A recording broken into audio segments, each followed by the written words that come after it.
a Ceuta Televisión. Hoy culmina esa ronda de entrevistas a los candidatos al Senado que hemos venido realizando en los últimos días. Y en esta ocasión nos acompañan pues, los candidatos a la Cámara Alta del Partido Popular. Por un lado, Fátima Mohamed, muy buenos días. Buenos días, Paulina. Bienvenida. Gracias. Y Guillermo Martínez, también muy buenos días y bienvenido. Buenos días, Paulina. Bien hallado. Lo primero, Fátima, ¿es posible mantener la ilusión por esta campaña atípica?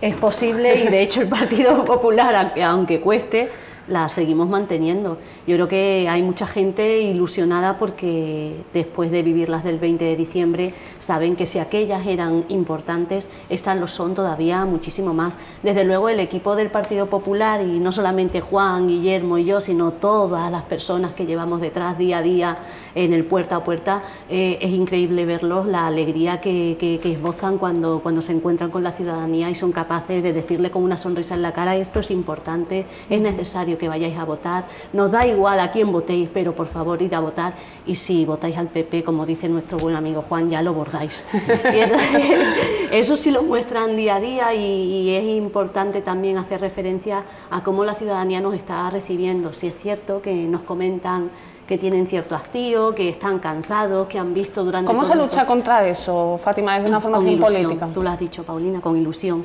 O sea, acercándote a la gente y la ilusión que tú tienes porque sabes que esto es importante y que lo que decidimos el 26 de junio es muy importante, transmitirle esa importancia. Ayer concretamente por Solís estuvimos repartiendo conjuntamente todos los candidatos del PP. Normalmente nos dividimos, cada uno va con un grupito de gente, pero en esta ocasión fuimos los tres y nos sorprendió porque en un bloque entero de gente de viviendas, la verdad que la gente salía y decía: vamos a ir a votar porque estas son esenciales. O sea, en vez de darle nosotros ese mensaje, eran ellos los que a nosotros nos daban ese mensaje: es que en estas vamos a ir a votar, y además vamos a ir a votar porque son esenciales, porque no se puede permitir que España siga sin tener un gobierno. O sea, aquello que normalmente los políticos vamos transmitiendo a la ciudadanía, era la ciudadanía la que nos lo transmitían a nosotros. Para nosotros eso fue pues una maravilla, de ver a gente tan concienciada que incluso habían atrasado sus vacaciones porque querían el 26 de junio ir a votar. Guillermo, hubo un toque de atención en el inicio de esta campaña por parte de la secretaria, de vuestra secretaria general, que dijo que no cabía la relajación en estos comicios. Sí, por lo mismo que estaba refiriendo Fati, ¿no? Yo creo que son unas elecciones en las que nos jugamos mucho. Yo entiendo perfectamente el hastío de la gente y entiendo el aburrimiento, y les pido un poquito de paciencia y un último esfuerzo y que nos aguanten una semanita más hasta el 26 de junio, y sobre todo, al margen de la broma, yo creo que son unas elecciones ciertamente trascendentales, ¿no? Con las encuestas en la mano nos encontramos con que ahora mismo hay dos alternativas, únicamente dos alternativas posibles para gobernar este país. Una pasa por contar y tener en cuenta las fuerzas moderadas, en este caso el Partido Popular, y otra pasa por tener en cuenta a las fuerzas extremistas, a las fuerzas populistas y al Partido Comunista, que es la coalición Unidos Podemos. Son las dos fuerzas, ahora mismo, las formaciones políticas que tienen un mayor apoyo según los sondeos preelectorales que se están produciendo a lo largo y ancho del país, y en consecuencia los ciudadanos van a tener que elegir. Las dos opciones son legítimas, sinceramente, y evidentemente al margen de que yo sea el candidato, que lo soy, porque estoy absolutamente convencido de que la mejor opción es la moderada, pero esa es la clave, esa es la disyuntiva, y por eso decía Yolanda Abel, con mucho acierto en el comienzo de campaña, que estas elecciones son trascendentales y que no se puede la gente relajar. Yo sé, que espero y deseo que haga un día magnífico de playa, que la gente pueda disfrutar de una jornada de ocio estupenda, pero que también busquen un huequecito para acercarse a las urnas y ejercer su legítimo derecho al voto. ¿Fue un fracaso por parte de todas las formaciones políticas lo que ha sucedido en los últimos meses? ¿Ha sido un fracaso?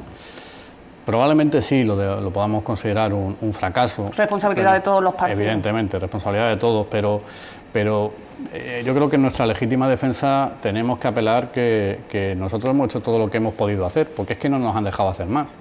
Nosotros desde el minuto uno, y me refiero al Partido Popular y a Mariano Rajoy, extendió la mano de manera inmediata a los que entendían que eran las fuerzas moderadas con las que se debería llevar a una gran coalición o un gran acuerdo que permitiera la gobernabilidad de España durante un periodo, 2, 3, 4 años, un gran pacto que abordara todas las cuestiones que entendemos que nos unen tanto al Partido Socialista como al Partido Popular y a Ciudadanos, que era pues la reforma educativa con un pacto, la política internacional, la lucha contra el terrorismo yihadista, la defensa de la integridad nacional, la igualdad de derechos. No llegó a haber encuentros. No llegó a haber encuentros porque el Partido Socialista, como dijo Pedro Sánchez, y dijo muy explícitamente, no es no, y cómo lo tengo que decir para que ustedes entiendan lo que es un no, ¿no?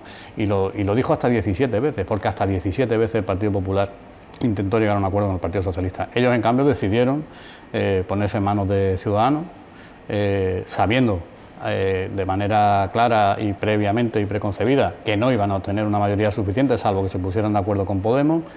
Desde mi modesto punto de opinión, lo que hicieron fue un teatrillo para escenificar que estaban intentando que hubiera un gobierno, pero la aritmética no falla, y los diputados que tenía Ciudadanos y los diputados que tenía Podemos exclusivamente no llegaba a ser una fuerza suficiente para una mayoría suficiente para poder gobernar, ¿no? Y eso es lo que nos hemos encontrado. Lamentablemente ahora ya en pre-campaña o en campaña, perdón, nos volvemos a encontrar una vez más vetos por parte de Ciudadanos, que ayer dijo abiertamente que no iba a apoyar un gobierno presidido por Mariano Rajoy. Y hubo una respuesta bastante dura por parte de vuestro candidato al Congreso del Partido Popular ayer sobre eso. Es que votar a Ciudadanos es votar al PSOE. O sea, perdón, pero... Y votar al PSOE es votar a Ciudadanos. Claro, entonces, eso es algo que los ciudadanos deben tener claro. Lo han manifestado con su voto expresamente en el Congreso de los Diputados en la sesión de investidura, favoreciendo el apoyo a Pedro Sánchez. Lo manifestaron en el debate a 4 del otro día, en el que Pedro Sánchez y Albert Rivera no se hicieron alusiones recíprocas en ningún momento, y ya abiertamente y sin tapujos han dicho claramente que no van a apoyar al PP.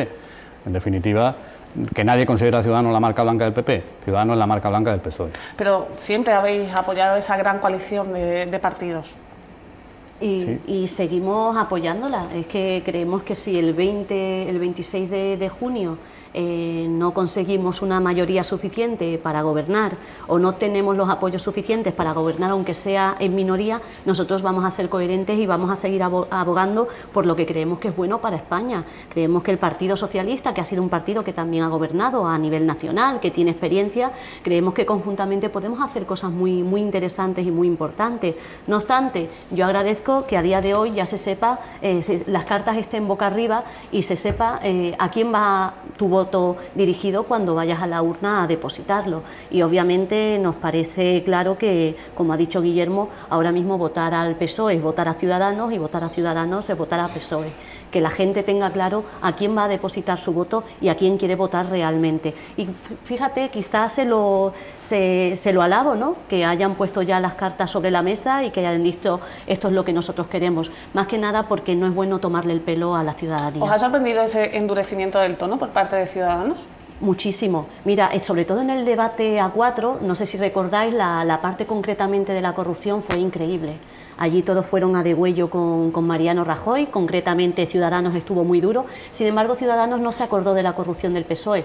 Por lo visto, esa se perdona y esa no existe. La única que existe es la del PP. Bueno, Fátima, también porque habéis estado gobernando en los últimos años y es verdad que la sucesión de casos de corrupción no han dejado de sí, salir Paulina, a la luz pública. Y no lo dudamos, ha habido casos de corrupción en el PP como los hay en el PSOE y como los hay en otros partidos. Por desgracia, la nuestra, por el hecho de estar gobernando, pues suena muchísimo más. También es cierto, Paulina, que el mayor paquete de medidas en temas de anticorrupción las ha plasmado el Partido Popular, y además en solitario, porque ahí ninguno levantó la mano ni en el Congreso ni en el Senado para avalar esas propuestas.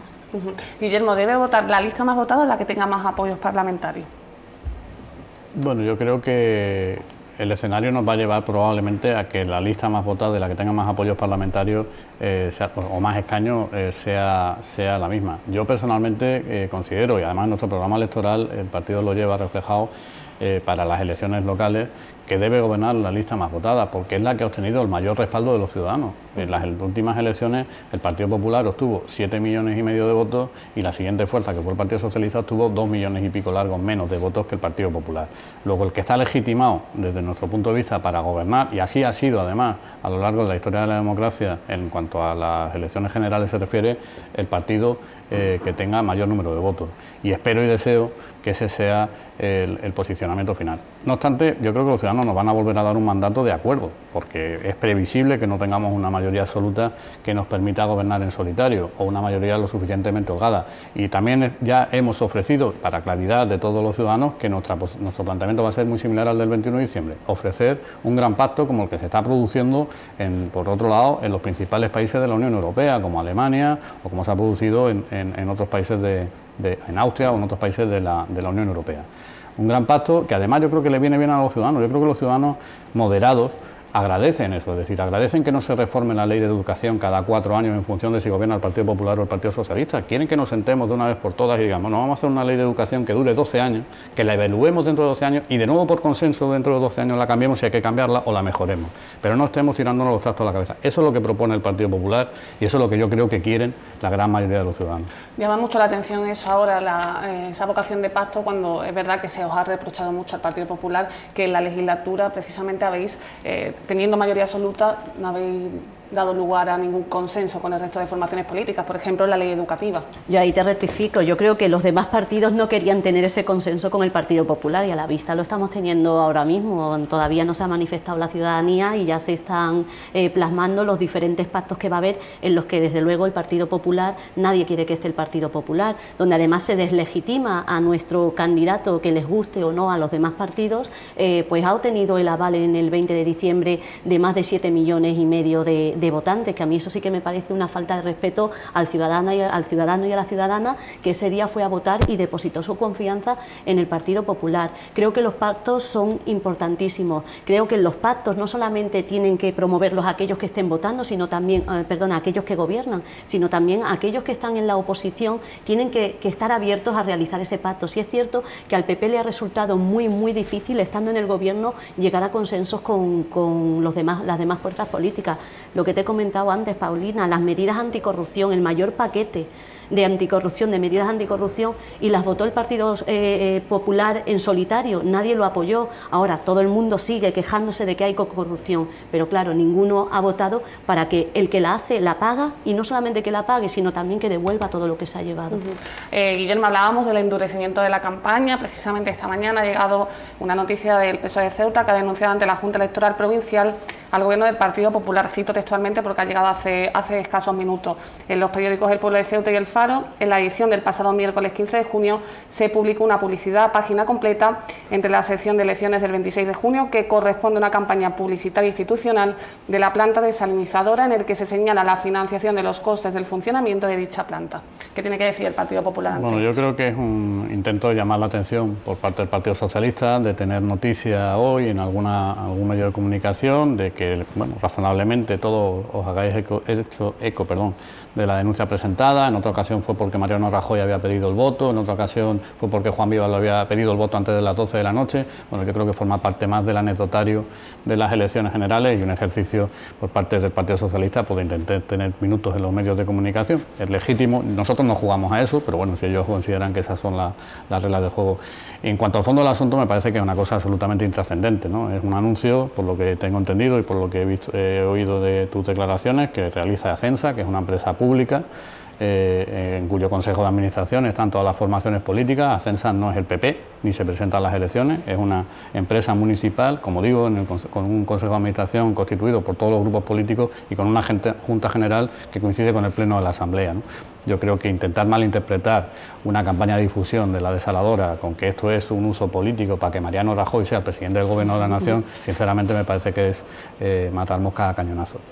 Bueno, cambiamos de asunto y entramos ya en el fondo de todas las propuestas que vais a presentar de cara a esas elecciones del 26 de junio. Empezamos, si te parece, Fátima, por el empleo. Es verdad que han bajado las tasas de paro en este país, se cuestiona la calidad del empleo que se crea ahora mismo en España. Bueno, la calidad del empleo se cuestiona, como se ha cuestionado también que se creen empleo en España, y yo creo que eso es una realidad aplastante. Los datos están ahí, los datos no los plasma el Partido Popular, sino el Instituto Nacional de Estadística, y muestran una realidad que es certera. El Partido Popular ha hecho muchísimas cosas. cosas estos últimos 4 años. Una de ellas, ser capaces de crear empleo, más de 1,5 millones de empleos en los 2 últimos años. Y tenemos ese proyecto, un proyecto además realista, porque lo hemos estado desarrollando. Si en 2 años hemos creado más de 1,5 millones de puestos de trabajo, sabemos que de aquí al 2020 podemos crear muchísimos puestos de trabajo más, podemos llegar a ese objetivo de 20 millones de cotizantes en el 2020. En cuanto a que sean de menor calidad o que sean temporales, creo que los datos estaban que más de un 76% de los contratos que se hacen son contratos fijos. Y sí es cierto que vamos a seguir incentivando, porque es una realidad que no todos, es verdad, son fijos, que hay una gran cantidad de contratos temporales. Pues vamos a plasmar medidas que permitan precisamente que aquellas empresas, aquellos empresarios que conviertan esos trabajos temporales en indefinidos, pues tengan una serie de adiciones, de complementos salariales que le permitan pues llevar ese desarrollo, como por ejemplo los 500 euros primeros de cotización, pues estarán exentos de cotización precisamente para fomentar eso. En el caso de jóvenes que decidan emprender su primer negocio, también estarán exentos de IRPF, incluso tendrán esa tarifa plana para poder emprender sus negocios. Hay una serie de paquetes de medidas que son además, como siempre digo, eficaces, y son eficaces porque las hemos estado desarrollando y han dado sus frutos. Ahí están las estadísticas. ¿Y en qué tipo de sectores se puede crear empleo? Lo digo porque en el sector servicios siempre nos vamos a topar mayormente con el tema de la temporalidad, por ejemplo en el turismo. Pues efectivamente, mira, yo ahí recurro a la innovación, a que seamos capaces además de darle una vuelta al asunto, y creo que tenemos muchos jóvenes, mucha gente joven que viene con ideas nuevas, y sí es cierto que siempre recurrimos al tema de los servicios, al tema del turismo, pero yo creo que también ahí hay un plus de motivar a la ciudadanía y sobre todo a nuestros jóvenes que salen con esas carreras, que a lo mejor no hay un puesto de trabajo definido, que tienen que convertirse ellos en sus propios jefes, montar ellos sus propias empresas. Yo creo que además estas medidas que potenciamos pues pueden favorecer eso. Sí es cierto que yo creo que tenemos muchos jóvenes con un ideario y con una mentalidad muy abierta, y en nuevas tecnologías, por ejemplo, creo que podemos ser pioneros, y creo que hay muchas cosas que se pueden hacer en este ámbito. Guillermo, tú mismo has hecho referencia al tema de la educación, la necesidad de que por fin haya una ley educativa en España que no dure una legislatura, sino que sea para una generación al menos. Ese es nuestro principal punto del programa en materia educativa, pero no es evidentemente el único. Nosotros apostamos también de manera decidida por la formación profesional dual, que es un modelo que ya se está implementando de manera muy exitosa en otros países de nuestro entorno, y en particular del motor económico de la Unión Europea, que es Alemania, ¿no? Bueno, ese modelo en el que la formación teórica se complementa con prácticas reales en empresas que además adaptan su formación a las necesidades de la propia empresa, con lo cual las posibilidades de inserción en el mercado de trabajo son mucho mayores. Esa es una apuesta clara del Partido Popular, como lo es también el fomento el bilingüismo en todos los centros públicos y concertados de toda España, como lo es también la libertad de elección por parte de los padres si quieren que sus hijos estudien en un centro público concertado, porque igualmente importantes son unos como otros y además prestan el mismo servicio público de universalidad y gratuidad de la educación en España, o como lo es también el incremento de las becas para facilitar. De hecho, en este presupuesto de 2016 el Gobierno del Partido Popular ha batido el récord en cuanto a dotación presupuestaria para becas. Y de manera específica para Ceuta nos comprometemos también a la construcción de 2 nuevos institutos de educación secundaria y a 2 centros de educación primaria. El Instituto de Educación Secundaria está ya presupuestado o ya forma parte de los presupuestos del Ministerio de Educación, además va a estar cofinanciado con fondos europeos, en concreto con FEDER, y es una realidad que esperamos que se pueda implantar en los próximos 4 años. Gobernemos o no gobernemos, debo decir que quien llegue ya se va a encontrar la dotación presupuestaria para poder hacer ese instituto. Finalmente, Fátima, para terminar ese repaso a las áreas, sanidad, una de las cuestiones que más ha sido criticada también por el resto de formaciones políticas, que han incidido mucho en los recortes que ha llevado a cabo el Partido Popular en los últimos años. Efectivamente, la sanidad ocupa y preocupa a toda la ciudadanía. Nosotros vamos a poner varias medidas, una de ellas reducir esas listas de espera, que sé que en los últimos años se han reducido bastante. Así constaba el otro día cuando nos daban además datos desde el hospital, el director territorial, y reducir esas listas de espera y sobre todo que la sanidad pública sea igual para todas las personas independientemente del lugar en que residan, que los mismos servicios que se den en Málaga se puedan dar en Ceuta, se puedan dar en Madrid, que no haya esas diferencias a la hora de dar ese tipo de sanidad, que tiene que ser igual y universal y para todos. Y también, pues fíjate, el hecho de que nos preocupa que vamos a potenciar que precisamente esa oferta pública de empleo amplíe temas, formación específica para personal de sanidad y sobre todo plazas específicas para sanidad, porque sabemos que la sanidad interesa y preocupa a la ciudadanía. Guillermo, hablaba yo de los recortes. Para finalizar también esta entrevista, me gustaría preguntarte por esa carta del presidente en funciones, Mariano Rajoy, a Juncker, prometiéndole más recortes en los próximos meses para rebajar ese déficit. Bueno, yo no creo que fuera exactamente así, ¿no? No creo que Mariano Rajoy, no creo, no, de hecho la carta creo que explícitamente no dice que vaya a aplicar nuevos recortes, dirá que si fuera necesario se plantearían nuevas reformas para pero no intentar se descarta cumplir los entonces nuevas objetivos reformas o nuevos déficit. recortes. Pero después Mariano Rajoy mismo y el Gobierno de la Nación se ha ocupado de decir que lo que han hecho es atrasar el objetivo de cumplimiento del déficit que teníamos previsto en la Unión Europea, ¿no? Entonces, bueno, hay que partir de que además España ha hecho un esfuerzo considerable en materia de déficit público y en materia de convergencia con los parámetros que marca la Comisión Europea en otros ámbitos, pero específicamente en el del déficit público, porque conviene recordar que cuando Mariano Rajoy accede al Gobierno de la Nación, el déficit público estaba en el 9%, hoy está en el 5%, y resulta realmente bochornoso que el Partido Socialista en concreto sea uno de los que estén utilizando como ariete el tema del déficit cuando nos lo dejaron absolutamente disparatado. Yo creo que Mariano Rajoy ha hecho lo que además querían, y creo que ahí hay un amplio consenso, el resto de formaciones políticas, negociar con las instituciones comunitarias un retraso en la agenda de cumplimiento del déficit público. Eso nos va a permitir, pues ciertamente no va a ser necesario, según nos indica el presidente del Gobierno, tener que adoptar nuevas medidas para ajustar y cumplir los objetivos de déficit. Lo podremos hacer de una manera escalonada y no será tan drástica. Y sinceramente el déficit no se cubre exclusivamente por los ajustes en cuanto al gasto, sino también por los incrementos en cuanto al ingreso. Y la creación de empleo de 1 millón de puestos de trabajo que hemos tenido en los 2 últimos años ha supuesto un incremento en la recaudación, porque ha supuesto un montón de personas que están cotizando a la Seguridad Social y que están pagando IRPF. Ese incremento en la recaudación es el que principalmente nos va a llevar a cumplir el objetivo del déficit. Pero seguimos en los 17 millones de cotizantes, por el momento no hay ese aumento.